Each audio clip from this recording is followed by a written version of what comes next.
নমস্কাৰ লিটল কিটচেনলৈ আপোনালোক সকলোকে স্বাগতম জনাইছোঁ। আজি মই আপোনালোকৰ ওচৰলৈ মাটিমাহৰ খাৰৰ এটা ৰন্ধন প্ৰণালী লৈ আহিছোঁ। খাৰৰ লগত অসমীয়া মানুহৰ এটা ওতঃপ্ৰোত সম্বন্ধ অতীজৰে পৰা আছে।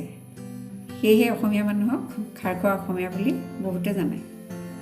প্ৰাকৃতিকভাৱে প্ৰস্তুত কৰি উলিওৱা এই খাৰ আমাৰ শৰীৰৰ বাবে বহুত উপকাৰী। কিছুদিনৰ মূৰে মূৰে খাৰ খোৱাটো আমাৰ অত্যন্ত জৰুৰী।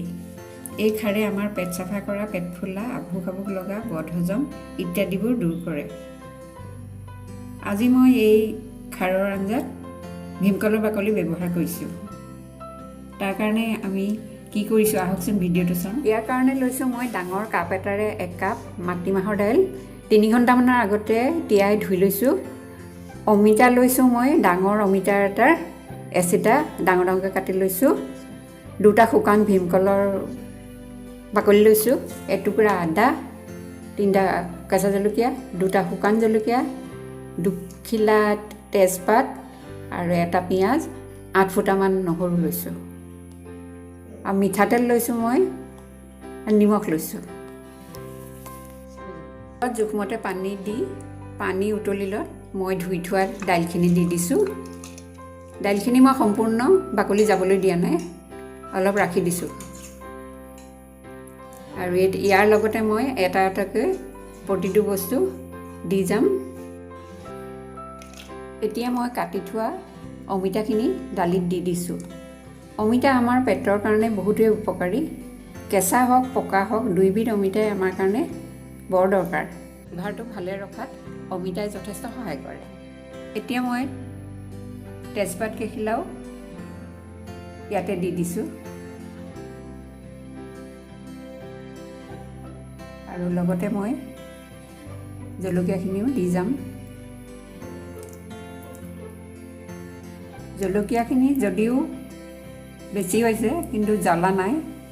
ইয়াৰ মাত্ৰ গন্ধটো ভাল হ'বৰ কাৰণেই মই কেঁচাকেই বইলত দি দিছোঁ।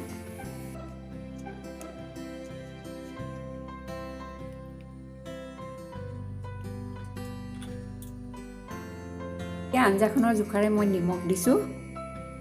আৰু নিমখ দিয়াৰ পিছতে মই এইখিনি উতলিবলৈ দি কলৰ বাকলিকেইটা পুৰি মই খাৰ পানী প্ৰস্তুত কৰি ল'ম। এইদৰে মই কলৰ বাকলিকেইটা পুৰি লৈছোঁ ভালদৰে। পুৰি লোৱাৰ পিছত এবাটি পানী এই পুৰা বাকলিকেইটা দি দিম। আৰু তেতিয়া ৰঙা চাহৰ দৰে যিটো পানী ওলাব সেই খাৰ পানী।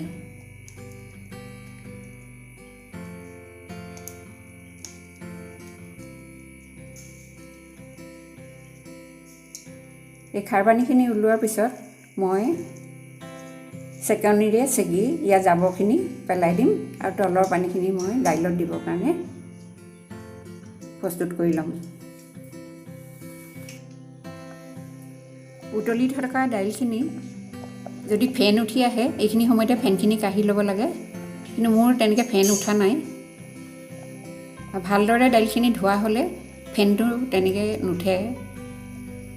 আৰু ইয়াৰ পিছতে মই কুটি থোৱা আদাখিনি ইয়াত দি দিম। আদা অলপ মিহিকৈ দিছোঁ, অলপ ডাঙৰকৈ দিছোঁ যাতে চোবালে 2 এটুকুৰা আদা দাঁতত লাগে বা তেনেকৈ ভাল লাগে।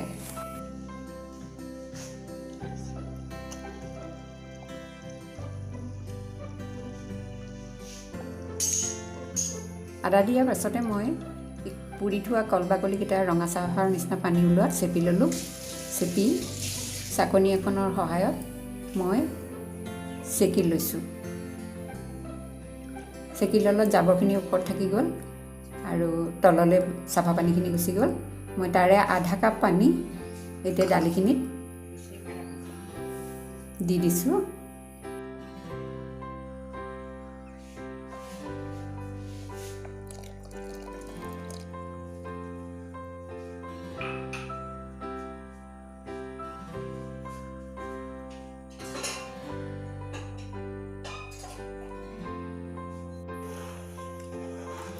খাৰ পানী দিয়াৰ পিছতে মই হেতাৰে লৰাই উতলাহাত কুকাৰৰ ঢাকনিখন লগাই দিছোঁ। খাৰৰ আঞ্জাত হালধিৰ প্ৰয়োজন নাই, কাৰণ খাৰ দিয়াৰ পিছত এটা সুন্দৰ ৰং আহে হালধি দিলে দেখিবলৈ ৰংটো অলপ বেয়াহে হয়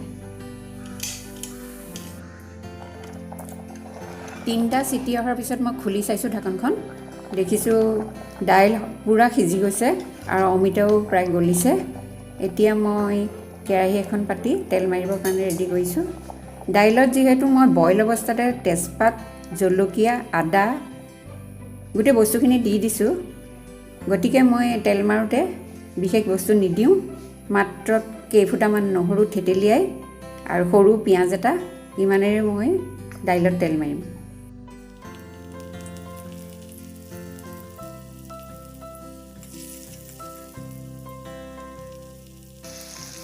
পিয়াজ নহৰুৰ লগতে মই এটা কেঁচা জলকীয়া ফালি দিছো আৰু ৰঙা হোৱালৈকে এনেদৰে ভাজি আছো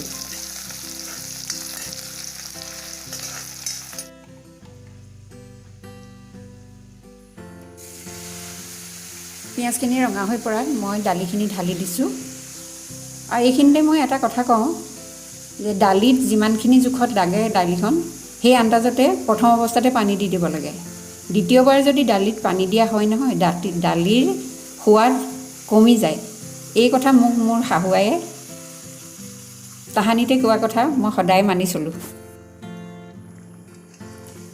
মাটি দালি ভাল নোপোৱা মানুহেও কলখাৰ দি ৰন্ধা এই মাটি দালিৰ আঞ্জাখন খাই নিশ্চয় ভাল পাব এবাৰ ট্ৰাই কৰি চাবচোন কলখাৰ দি ৰন্ধা মাটিমাহৰ আঞ্জা এই ৰেডি হৈ গৈছে হালধি নিদিয়াকৈ ইয়াত এটা সুন্দৰ ৰং আহিছে আৰু জলকীয়া তেজপাত আদা বইল অৱস্থাতে দি দিয়াৰ কাৰণে ইয়াত এটা সুন্দৰ সুগন্ধ আহিছে আৰু ভিডিঅ'টি চাই যদি আপোনালোকৰ ভাল লাগিছে তেনেহলে লাইক শেয়াৰ কমেন্ট কৰিব আৰু আগন্তুক ভিডিঅ'বোৰ পাই থাকিবৰ কাৰণে আমাৰ চেনেলটি সাবস্ক্ৰাইব কৰিব আৰু ভিডিঅ'টি চোৱাৰ বাবে ধন্যবাদ আজিলৈ আহোঁ